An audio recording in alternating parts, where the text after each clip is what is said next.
more. And as I mentioned yesterday, my book collection is from around the world. Because I have those connections with people, I'm able to communicate effectively. So I handle conflict when it occurs. We strive for win-win, and everybody leaves with what it is that they want. And also because everybody is learning how to hold themselves personally accountable to become their best, everybody has the same objective, best.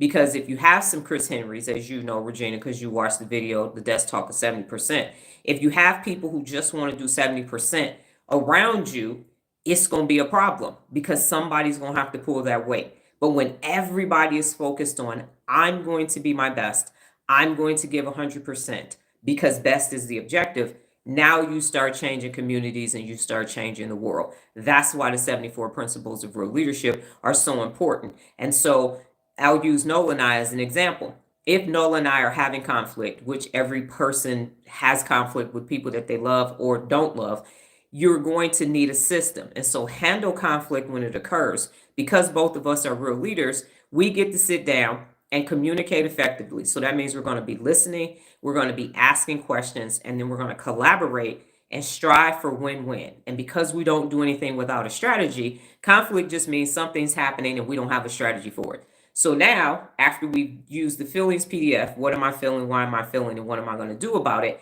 Now you can actually have a strategy for it. But when you don't have a universal language that everybody is using, your way of handling conflict might be, next time I see you, it's on site.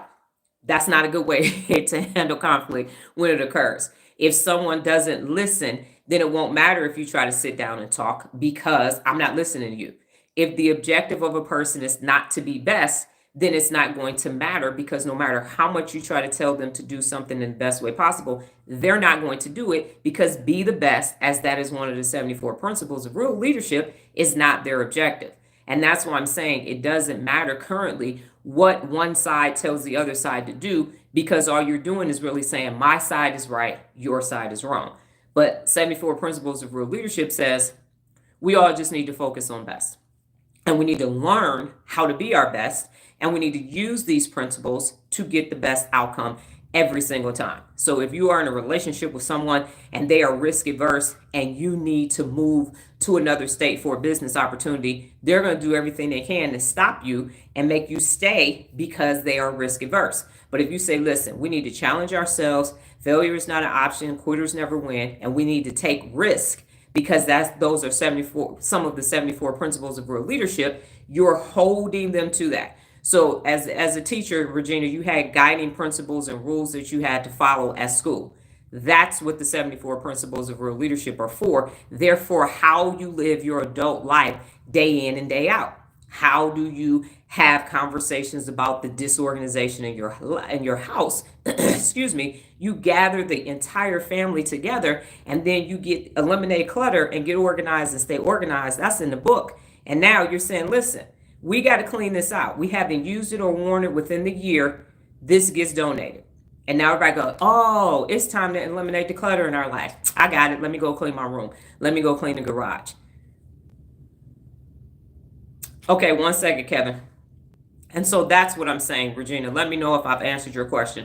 So I'm saying the 74 principles of real leadership are universal for all adults everywhere because it's right now you don't have anything anchoring you to life. So I was born and raised in Detroit. My ex-husband is from Louisville, Mississippi. We came together. He's 8 years older than me. And so there was always conflict. He's city, I'm city, he's sippy. And now we're trying to merge this together.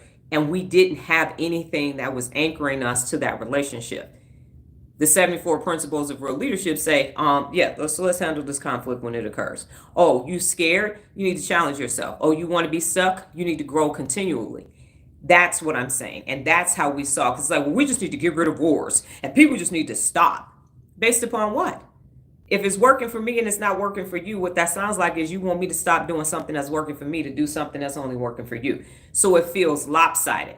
But because the principles of real leadership are only talking about behaviors and how to get the best out of a situation, it eliminates all that divisive negativity and all of that caste system and everything else that's taking place. All that goes away. Everybody ends up benefiting, and it's not somebody benefiting more than